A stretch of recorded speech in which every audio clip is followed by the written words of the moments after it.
Greetings and welcome to the Mount Rushmore podcast. I am Jeff and I'm joined as always by my good friends Richard. Hello. And Michael. Howdy. Richard and Michael like to discuss the most ubiquitous aspects of any given topic, and this week is a little bit different because we're back in the studio, but we're not. We're recording al fresco because... Yes, al fresco is here, star of such... No. Sans pants, right? Am that's I what the it only means. one? It sounds like a star of Wizard of Id comic strip or something like that. Oh, what a great name. Okay, so yeah, it's hot. It's the heat wave that you experienced a week ago, but or on Monday, and so we're doing this. Okay, who cares? Okay, so this week we are... we could have trays of food in front of us because we are debating the top 4 dinner scenes. Dinner scenes. Jeff, why did you choose this? Well, hey, Jeff, why did you choose this? Thank you, Mr. Fresco. Yes. I was... Hey, forget about it. I was watching Diner, and there's so many good... No. Dinner scenes. Oh, Not sorry. diner scenes. Oh, you can have If we did dinner. Mount Rushmore of diner scenes, We could get- that's a whole other. Yeah, we could get a whole... It's Diner thing Shore, as a- 85% of the Diner Washington, Diner Crawl. 85% of them are like Quentin Tarantino movies, though. Yeah. Yes. Yeah, where people explaining to other people about life. Or Apocalypse Now. There's probably a dinner scene. Right. Charlie, don't surf. Okay. Yeah, so they're just a fun backdrop for interesting dialogue to happen. It's kind of the action of which interesting dialogue and things take place. Some scenes, some long-running dramatic series Jeff, end in dinner scenes. Have Yes. you ever had to eat professionally for, like, as you're doing Great something? question. The first commercial I ever did, I had ketchup on bread, and I had to slice it quietly with a knife. Oh, no. As the host of the commercial talked about why they should sponsor Boys and Girls Clubs of America, and I was one of the wayward kids. Oh, good. Yeah. Oh, and the second time was a commercial for some kind of cold cuts company. And you also had to put ketchup on the cold cuts. Yeah, ketchup on the cold. All right, then nobody cares. Okay, so I chose it, so I'm going to decide that Richard, you go first. Okay, my first choice is from The Incredibles. Oh, fun. Which I think is a really fun choice. Yeah. It is the scene where... He thinks it's a fun choice. I'll leave We're off and running. He'll be I'll the leave judge it to of the that. listeners to decide whether Yeah. or not. Give it a couple of minutes and we'll see. Yeah. This scene comes about near the beginning of the movie.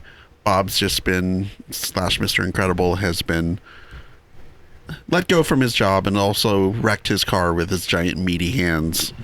And he sits down to a miserable meal where he is just bored with life, not engaging with anyone else at the table. So, like most dinners in my family, Helen, his wife, aka Elastigirl, is trying to keep this all together and is just falling apart. Yeah. Trying to do this. Yeah. And the kids are fighting with each other, and it really kind of it shows where Bob in particular is in his life. Mm-hmm.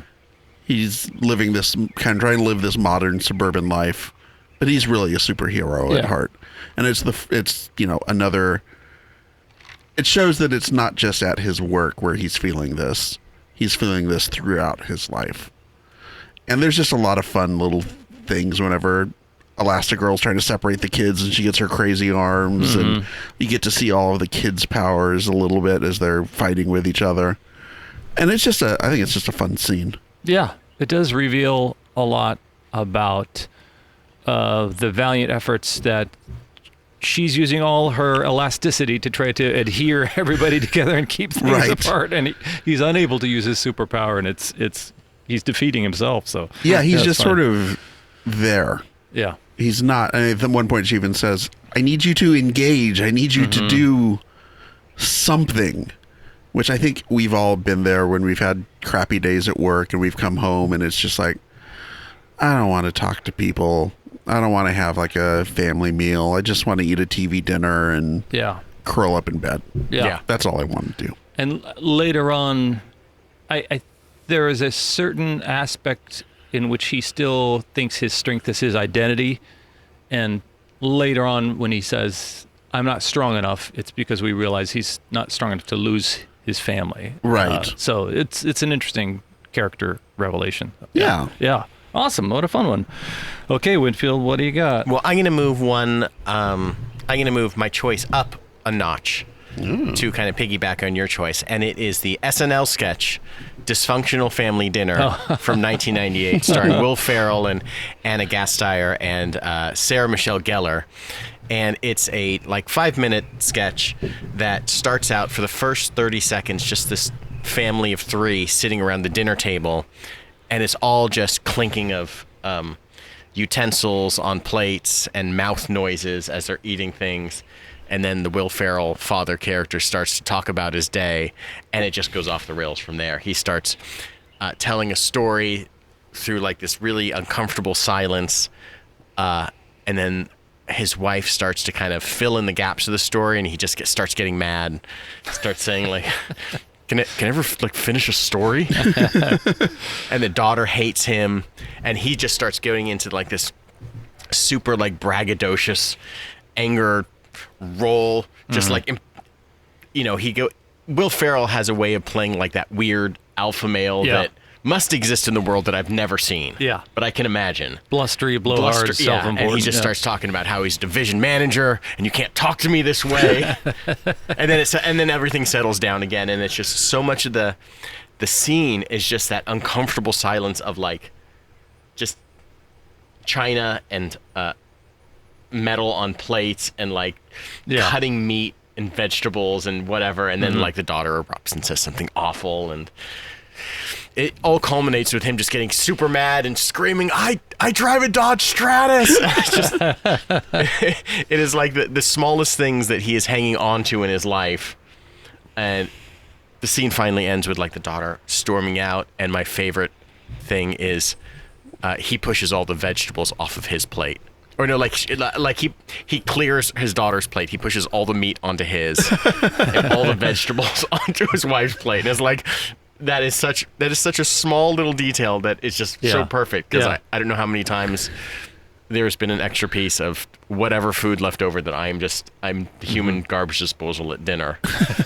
Whether it's my son's something Felix hasn't eaten, or something that Emily can't finish. She's reached her peak, and it's just I shouldn't. It's not enough. It's not enough for leftovers, but enough for me to be regretting this. Yeah. Right. Why do we think these scenes are so rich? And I think in a family scene, it's a statement of hierarchy. There's often a dad at the end of the table who's kind of the founder of the feast, and he's supposed to be getting respect, but he's not always happening. And then, like you said, everybody's got knives in their hands, so there's something. Well, it's interesting to see, when Richard was talking about his pick, they're so they're cut from the same cloth, these two people. Mr. Incredible is he's beaten down by this job and this family structure, and this guy is too, but they're reacting to it so differently. Mr. Incredible is turning inward. He's walling himself off from everything, and then the dad from this sketch is just blustery and overbearing about it, and has to prove a point. He's asking for some theater to be performed. The "We Love Dad" theater piece that he expects to be performed. Is that the only Will Ferrell dinner scene in your list? It is. So wow, I'm excited. I was surprised you did not go with the dinner scene from the Talladega Nights. That one. That one is really. What's wild is trying to think of this category that Jeff posed. There is it is so sometimes we've had categories or had topics where we're really just scraping. It's so obscure that we're just we're gonna get 3 of the 4 things the same. Right. This is just everyone has dinner in every movie and in every show and in every anything, that it's so it's so vast, but still that was a wild scene too. Yeah. All right, Manfredi. All right, my second choice is actually I'm going to cheat a little bit because it's one movie with 2 separate dinner scenes. Oh. That is Back to the Future. Oh. And you want to talk about an awkward awkward dinner. How about having dinner with your mom and she's trying to get into your pants and offering to sleep, let you sleep in her room. And it's set up by earlier in the movie. We see the kind of scene of Marty McFly at home with his family. And it's kind of this, like you said, this sort of like typical, you know, the dad, I mean, as typical as Crispin Glover as a dad could possibly be. But it's kind of set up scene. And you see his mom is just sort of like, she's upset because her brother was supposed to get out of prison and he didn't, so they got this cake they need to eat by themselves. And then you kind of go to this scene back in 1955, and you get to see she goes from being really repressed to, like, as a teenager, she's anything but that. So it's kind of interesting that it uses the two dinner scenes to try to, I think, juxtapose the mom as a teenager versus as a mom. Mm-hmm. Yeah. Oh, that's fun to see the character evolution that's taken place. Yeah. Yeah, absolutely. Yeah. I like it.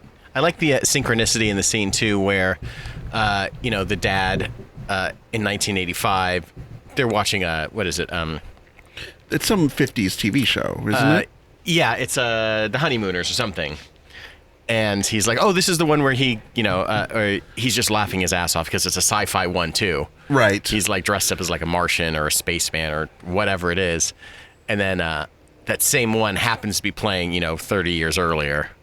When he's back in 1955 and he calls it a rerun. He's like, what's a rerun? But I like that those little moments that, like, it's a nicely paired scene together. The two of them really show how, like, the family meal dynamic hasn't changed all that much, but just the characters in it have changed. Have changed, yeah. Yeah, because like you said, I think the dinner scene is such an archetype, and I think it's in so many movies and TV shows because it's just the potential for tension is just implied. Yeah. You don't need to be told, oh, sometimes at family dinners, things go kind of haywire. Yeah. That's just a given, so you don't need to set that up. So if you watch a family eating dinner and they're not, unless it's one of those, like, supposed to be a big, happy Italian family or whatever, if it's not that, you kind of automatically know, oh, this is where all the day's tensions and anxieties and stress are going to get, like, blown up. Yeah. Second City, when Jen and I were involved with it, had a sketch that was in their kind of Bible of stuff they did all the time, and it was a family dinner throughout the ages, and so it was 20s, 30s, 40s, 50s, 60s, so it was a lot of fun. Okay, Winfield, what's your second?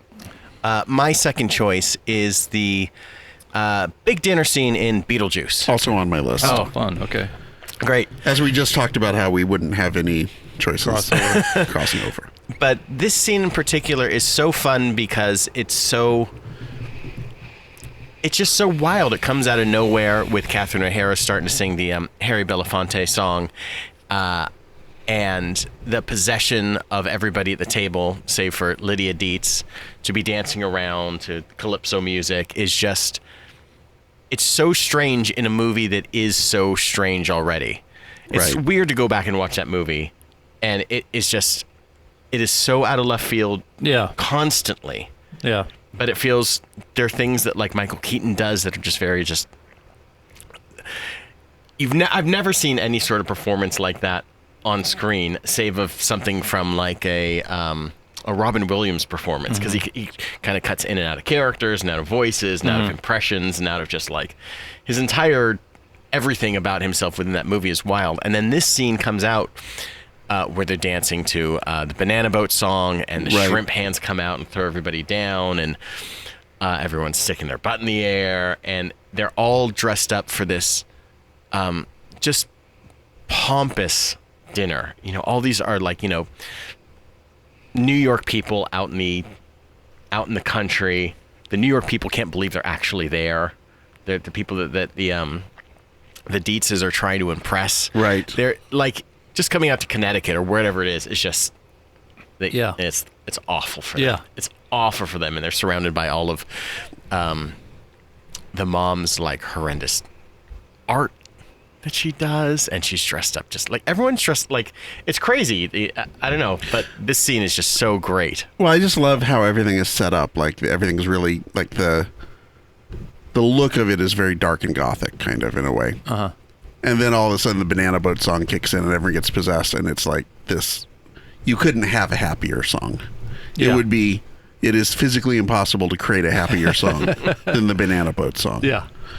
And so that's, again, you've got that juxtaposition between, in this case, the production design and then what's happening on screen. And that's something that I think Burton does a lot. Mm-hmm. Yeah. I think, is this the only film where the artsy-fartsy types are the outsiders? I always think of like Tim Burton as he's one off from the Catherine O'Hara and her sidekick. Like Right. I think of him as the kind of dark, brooding, artsy type. And in this one, Well, is Edward Scissorhands an artsy type? well, I think Tim Burton falls into that unfortunate category that The Cure used to fall into. Is everyone thinks that he's like goth or dark and brooding, but you look at his movies, you look at Big Fish, you look at Alice in Wonderland. Yeah. All of his movies are very colorful. Like Pee-wee's Big Adventure, yeah. He has a couple of movies that were pegged as kind of like, Edward Scissorhands and what else early in his career? Like maybe the first Batman. And so I think that he has like, and especially, kind of working with a lot of the same people, like Edward Scissorhands, like, Winona Ryder and Johnny Depp. Right. I think that there is an element to Tim Burton that is, he's that goth director, but it's like, yeah, but he does crazy things. Yeah. He's a very dynamic, weird director. He's just eclectic, so. Yeah. Yeah, totally get it. Okay, so we are at our halftime, and going to encourage you to download, rate, and review past episodes, to share the Mount Rushmore podcast with a friend, to go onto our social handles and suggest future episodes. People who've done it, topics for future episodes. People who've done that have ended up being guests on our show, and it's never been easier with the Zoom. We could Zoom you in, have you as a guest. Even though we're not Zooming. Right now. Who's zooming who? Who's zooming who? The only Is it the point zooming is the planes going by Yes. overhead. It's planes and trains. And What was better, just us being alone in our individual houses and rooms, or the world? the world? I don't know. It's this tonight. It's good. Tonight it's nice and breezy and good. Okay, so we are back. Richard chose Beetlejuice also, so we'll find out what your fourth one is. No. No. We'll go to me. No? Go to Okay, Michael we'll go to Stark. Michael. We did Okay, that. okay. All right, we're back. Michael, what's your third? My third choice is the dinner scene from Indiana Jones and the Temple of Doom. Oh, fun. Oh, a fun one. Where Indiana and They named the dog Indy, by that's the way. right, and Thank you. Willie and Short Round are kind of they go to Bangkok Palace, and they're taken in by kind of the child. He's not quite an emperor. He's like a Sultan. or something, and he is. They're kind of welcomed, and around this table is this big, it's almost very Beetlejuice-esque as well. There are fancy people around this elaborate setup for the table, and there's the people that are there, the Joneses and Willie Scott and Short Round, that are definitely outsiders, although they're kind of dressed up too, I guess, except for Short Round. He's still wearing his Yankees baseball cap. Right. And they come in, and it's very lavish, and there's all this food on the table, and then each course that comes out is just progressively weirder and weirder, whether it's these Right. beetles that are being opened, and Willie starts crossing her eyes and almost throwing up, and then I believe it is I don't remember the order. I can't remember, is monkey brain stew or then snake surprise, or snake surprise then monkey brain. Oh, like there's an eyeball soup. Right. And just the it's a little culturally insensitive, as the entire kind of movie is. Yeah, it's a little problematic, that movie, on rewatch. But like, to be a kid watching that movie, it's just I can't imagine a better scene to be grossed out that is obviously fake. Like, they're Right. obviously not eating monkey brains. They're obviously not eating live snakes coming out of a giant snake. Yeah. All these little creepy, weird things. It's like a dinner scene that's fancy but has this or the backdrop of something being so extravagant, but then ultimately, it's just like a fun Gross out contest. Steven Spielberg gross out thing where he's just loving. I bet he loved filming that scene. I bet he loved all the things oozing and just trying to get the eyeballs to turn up properly and like the Jello mold for the monkey brains, and it's just perfect. You get the feeling Spielberg sang "Great Green Globs of Greasy, Grimy Gopher Guts" a lot when he was a kid. That's so funny. I just feel like between that and Star Wars, we're seeing a filmmaker age their series down with every episode. And Right. Even though that was the darkest one with his divorce and all that stuff he was going through, but there was ripping of hearts out of chests and things like that. Yeah. But yeah, that was a gross out festival. The most, I think, unfortunate thing in that film is this very unfortunate Scottish accent that Ford puts on. I mean, that's talking about racist. Wait. What? No. When it comes You're to thinking of the- Last Crusade. the tapestries. That's Last Crusade. Yeah. Okay, I come suck. All right, I suck. Okay, Manfredi, what's your final choice? Could have gone with multiple gangster mafia movies or TV shows. Yeah. Had several on my list. Shout out to the final episode of The Sopranos. Yeah.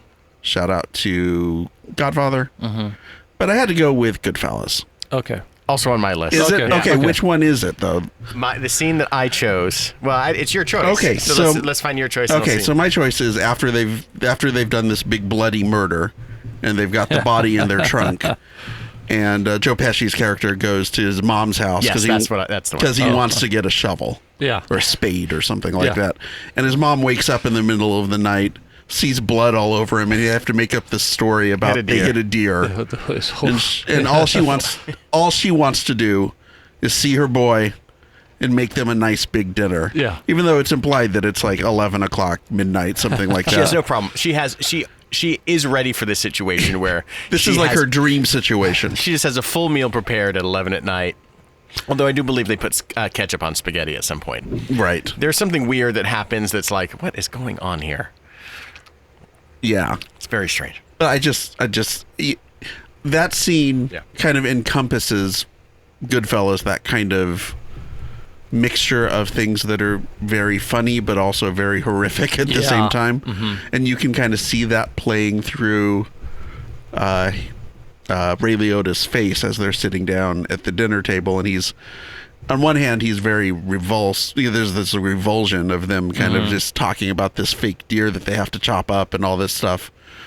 And then the very last scene, she brings out this painting that of like Yeah. this old guy Yeah. with a couple of dogs, and they realize the old guy looks exactly like the guy Billy That's in Bats. their trunk. that Billy Bats is in their trunk. And even at that point, Ray Liotta starts cracking up a little bit. So it's that kind of like balance of this: we're doing awful things, we're showing you really horrible things. These are awful people, but there's a lot of humor in Yeah. Goodfellas as well. There's an interesting mirror in this movie with these strange late night dinners that Yes. that don't seem unaccustomed to like this lifestyle and this culture that they're in.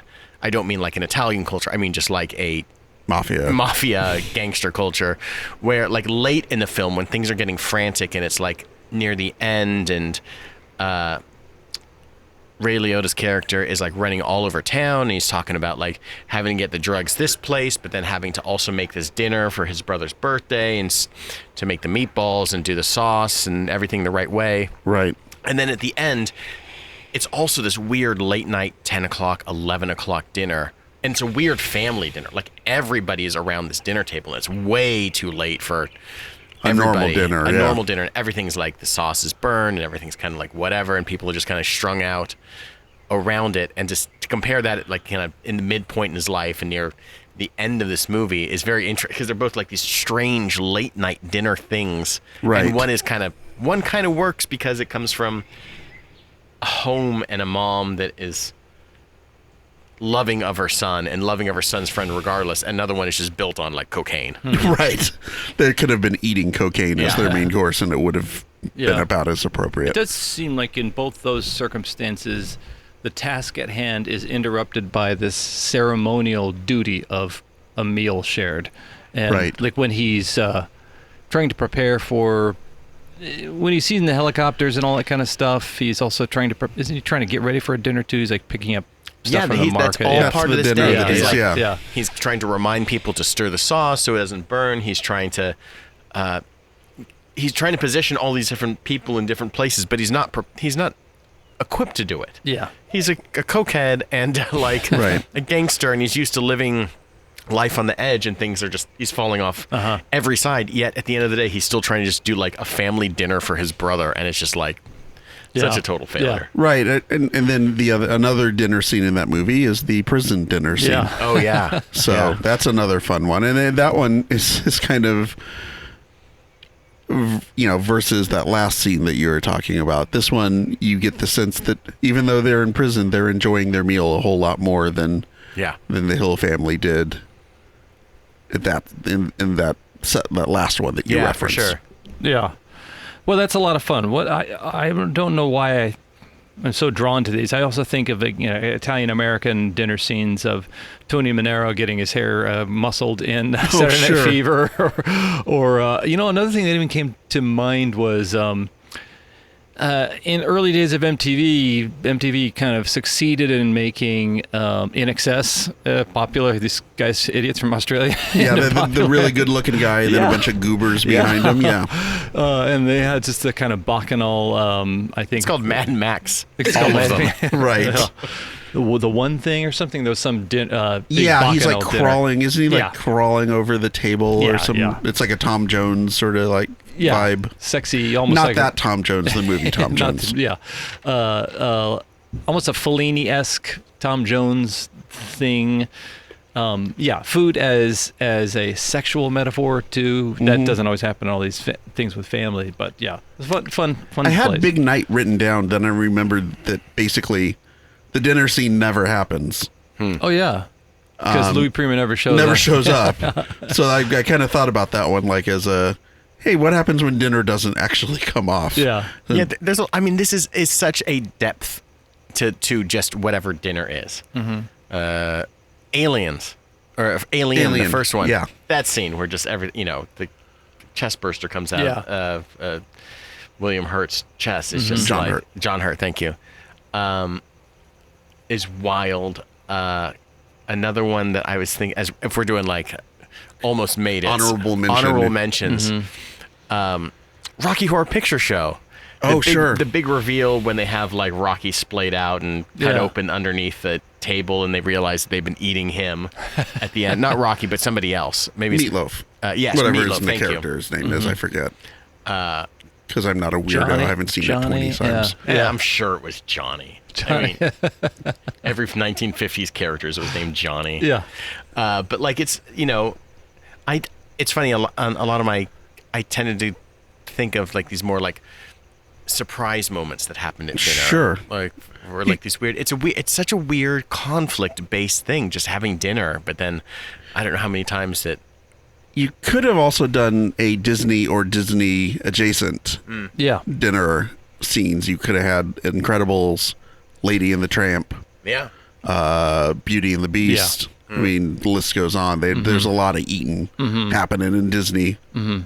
It's a great contrivance. I also see it happen in a lot of Real Housewives things. It's a great contrivance to get your ensemble together in one scenario. Sometimes ply them with mood-enhancing stimulants and things like that to make Bottle of wine or whatever. To try to surface every objection, and they're staring right at each other, so they have all kinds of opportunity to go tete-a-tete, mano-a-mano. All right, so let's rank it up. What it was, since you guys both chose them, let's do Beetlejuice and Goodfellas, and then I got the willies hearing about all the food. So dinner scene from Temple of Doom, and then The willies. The willies. Got it. And I need to get over my... I've never seen Back to the Future since the movie. I saw it in the theater. Oh, really? So I have not. Oh my goodness, Jeff. I'm going to get on that plane, and I want to fly to go see it. See you guys. So let's go Back to the Future. So this has been the Mount Rushmore of dinner scenes in movies. As always, I'm Richard. I'm Johnny. Oh no, it's Johnny. Not Johnny. I'm Michael.